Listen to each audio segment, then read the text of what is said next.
Bismillah ar-Rahman ar-Rahim. Namaduhu wa nasalli ala Rasul al-Kareem. Viewers, Assalamu alaikum wa rahmatullahi wa barakatuhu. According to Hadith of Rasulullah sallallahu alaihi wasallam, bear testimony to the iman of a person who you see frequenting the masjid. Going to the masjid to offer salat is an evidence of a person's iman. And it is said that two salats, Salat Fajr and Isha, the morning prayer and the night prayer, are very hard on the munafiq. So this is one of the ways a person gives evidence of his faith, iman in Allah subhanahu wa ta'ala. And it is very important that people keep up the practice of salat. For the men, the best salat is in the masjid. And for the women, the best salat is in the house. The women get the same reward offering salat in the house as the men get in the masjid. Rasulullah sallallahu alaihi wasallam said that a person is closest to Allah when he is in sujood, when he is in a state of prostration. Allah subhanahu wa ta'ala boasts in front of the angels how this servant of Allah is prostrating without seeing Allah. He's prostrating. This is a quality of the angels. So when a person is in a state of prostration, he gets connected with the angels who are constantly in prostration. When a person is in ruku, he gets connected with the angels who are constantly in ruku. So salat is a deed, it's a combination of different actions which are being done by the angels. So this connects a person with the creation, the special creation of Allah, who are perfectly obedient. And this is very important for any Muslim to make sure that his salat is according to the salat of Rasulullah sallallahu alaihi wasallam. He emphasized this on many occasions. There are so many hadiths about the benefits of salat. Allah subhanahu wa ta'ala is pleased with a person. This is a sign of pleasure of Allah subhanahu wa ta'ala. If a person starts leaving salat, it means Allah subhanahu wa ta'ala is displeased with him. It's said by the ulama that when a person does salat, Allah subhanahu wa ta'ala, when he mentions salat is the best zikr, best form of zikr. But Allah subhanahu wa ta'ala mentions him in front of a gathering of angels.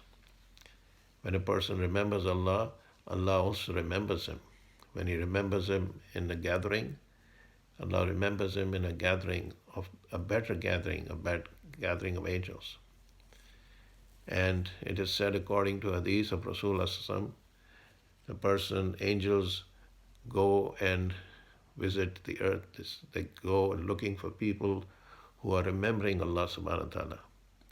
And then they come back and report to Allah about a group who remember Allah for the pleasure of Allah subhanahu wa ta'ala. And Allah asks, what were they asking for? And they say that they were asking for Jannah. And Allah asked the angel, have they seen Jannah? They say, no. He said, what would they do if they saw Jannah with their eyes? Something to that effect. So the angels respond and say they would ask for it even more. And Allah then asks, what were they seeking protection from? And the angels say they were seeking protection from hell. So Allah asked the angels, have they seen hell? And the angels say, no. And Allah says, if they saw, what would they do? So the angels said they would ask for protection even more. So viewers, it's very important that Muslims, and actually all creation of Allah subhanahu wa ta'ala, all human beings who are created for the worship of Allah, should pay special attention to this deed. There is a reason why Allah has made it obligatory on a people 5 times a day. This is for the pleasure of Allah subhanahu wa ta'ala. And when Allah is pleased with something, Allah will give to that person what pleases that person. And Jannah is paradise, heaven is for the pleasure of the human being. So in this life, if a person does what pleases Allah subhanahu wa ta'ala, then Allah will do what will please that person, that human being. The human being is very special in the creation of Allah subhanahu wa ta'ala. And people should be grateful to Allah for having made them into human. If they are not living according to the commandments of Allah, then it will be a cause of regret. It is said according to Hadith, something to the effect that any gathering which is devoid of the remembrance of Allah subhanahu wa ta'ala will be a cause of regret or remorse on the Day of Judgment. And people see how much time they wasted in useless activities, pursuing idle pursuits, going after things that have no benefit. They will feel great remorse, great grief. So these are reminders for oneself, for everybody, that time is going to pass one way or the other. And time is not going to come back. The Quran keeps reminding human beings not to be deceived by the temporary pleasures of this world. The Shaitan, the devil, creates so many distractions to keep people involved in activities that will be a cause of great regret. That is why music is not looked upon with favor in Islam. It takes a lot of people away from Allah subhanahu wa ta'ala, from the remembrance of Allah subhanahu wa ta'ala. People get so engrossed in this and spend hours and hours, and without realizing that this is taking them away from Allah. It may be pleasing for the ears. They may enjoy the benefits. They may get excitement and pleasure, but at the cost of their eternal life. Reciting or listening to the Quran is a virtuous deed. Every letter of the Quran will be rewarded. So every deed, every listening to the Quran, reading the Quran, propagating the Quran, acting on the Quran, all these deeds are recorded by Allah subhanahu wa ta'ala.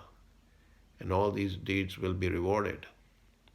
Whereas any time spent away from remembrance of Allah subhanahu wa ta'ala will not bring, if it's not a sin, will not bring any reward. So a wise person is one who plans his day in a way that he gets the reward for his deeds. Whatever action he's doing, he's evaluating, is this something which is pleasing to Allah?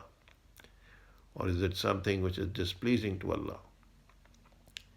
His concern is mainly how Allah is going to view his action. Whereas a person who is not connected with Allah, who is living like an animal, he has no concern whether the deed he is doing will bring pleasure of Allah or displeasure of Allah. So Iman, faith, taqwa, that's consciousness of Allah subhanahu wa ta'ala, is the key to success. And this has to be taught to the children from very early age.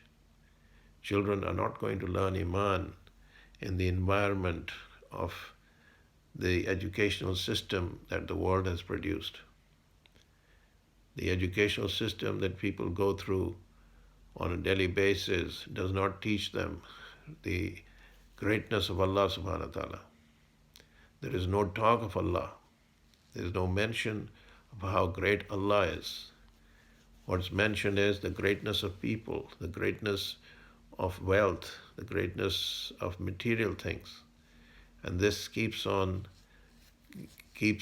influencing their behavior.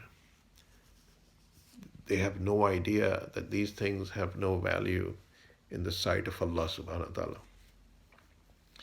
People have led lives which they thought were lives of success. But when death came to them, they were close to death, they felt grief, remorse. And it was too late for them to do anything. So one has to start one's life with the proper training, with the proper thinking. And that's what Islam teaches. The Islamic way of thinking is very different from the thinking of the unbeliever. The unbeliever has no thought, he has no idea what he's created for. His whole life is spent in pursuing pleasures, and he doesn't get the pleasures that he's seeking.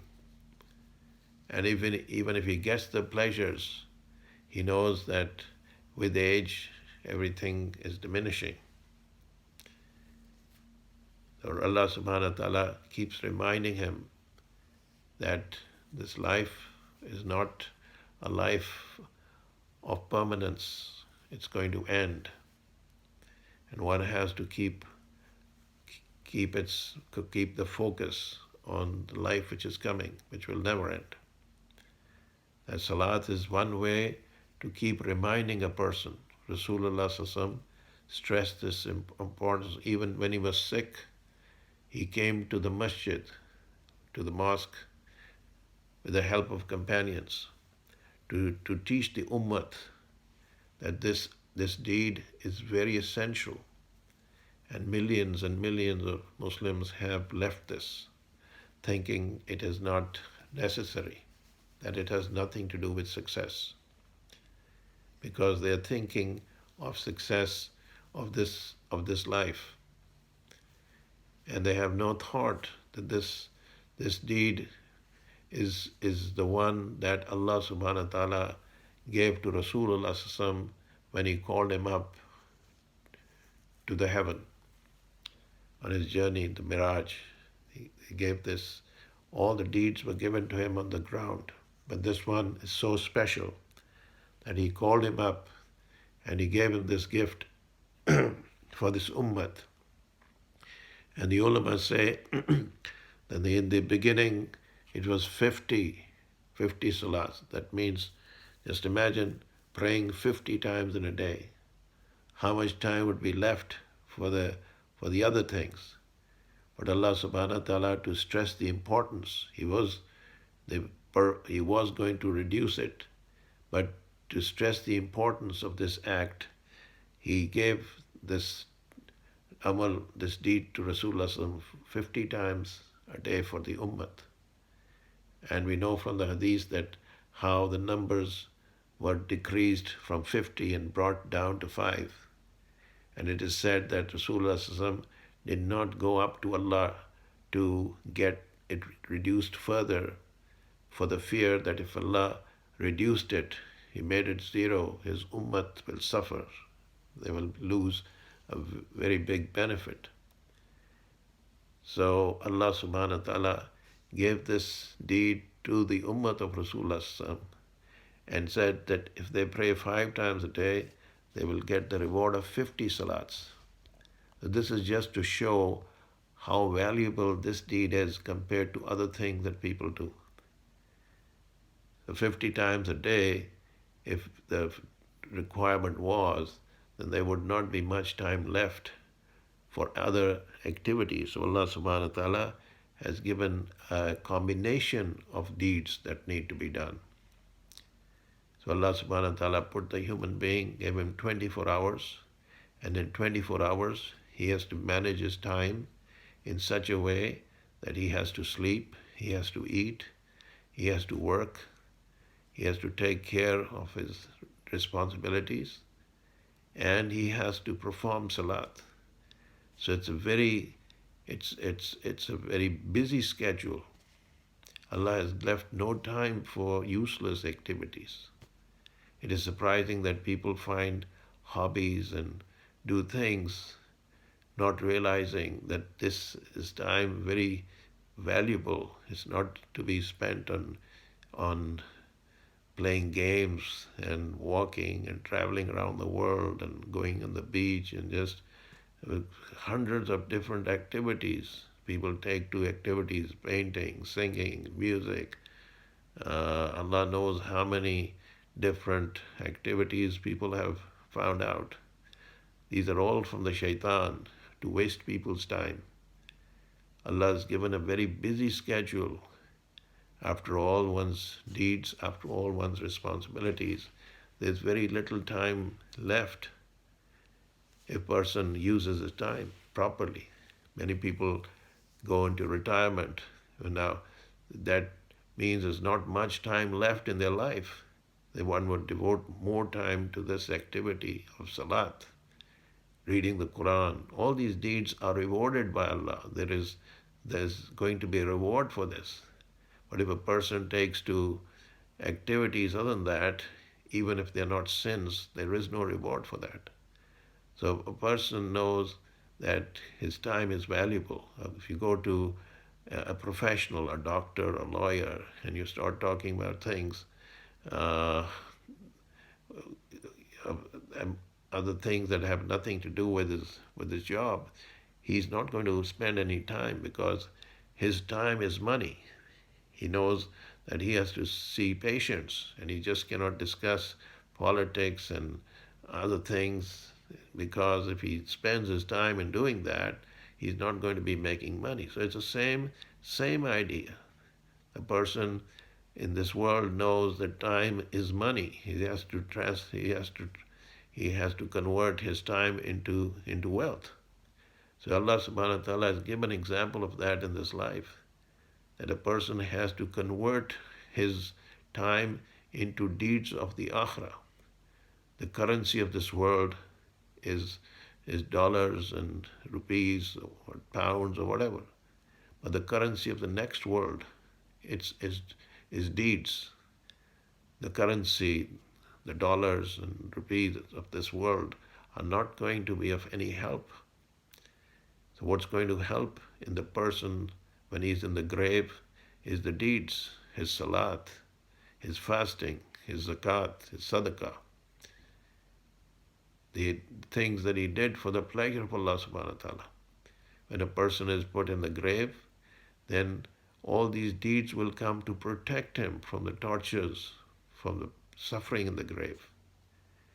He said these deeds will then be given a form. Right now they don't have a form. On the day of judgment, Allah subhanahu wa ta'ala will call these deeds. So fasting will come and salat will come and all this. So they will be given a form, and in the end, Islam will come. Allah will give it a beautiful form. And Allah subhanahu wa ta'ala will say, today I will make a judgment on the basis of Islam. So these are very important parts of our education system. And the world is not being given this education. Most people in this world are completely ignorant that the education that Allah is talking about is very different. People think a person who has education of this knowledge is very highly educated and is very successful. But all this education will be of no help to that person in the grave. And he'll feel so miserable that he thought he was very highly educated. He had a PhD and he had so many degrees. And all of that was of no benefit to him. Now, this is not to say that he should not study, that he should not do PhD, and he should do all of that. But at the same time, he should not forget that there's another education, the education that comes from the Quran, the education that comes from the Hadith. And it is a tragedy that even in Muslim countries, not enough attention is being paid to that education. Most people, so-called educated people, have no idea that this kind of education, which is the education of this world, has no benefit in the grave. And there is only Allah knows how much time a person will be spending in the grave. Rasulullah said the grave is either a garden of paradise or a pit of hell. It's not a place where a person is resting, as the unbeliever thinks when a person is put in grave, he's resting in peace.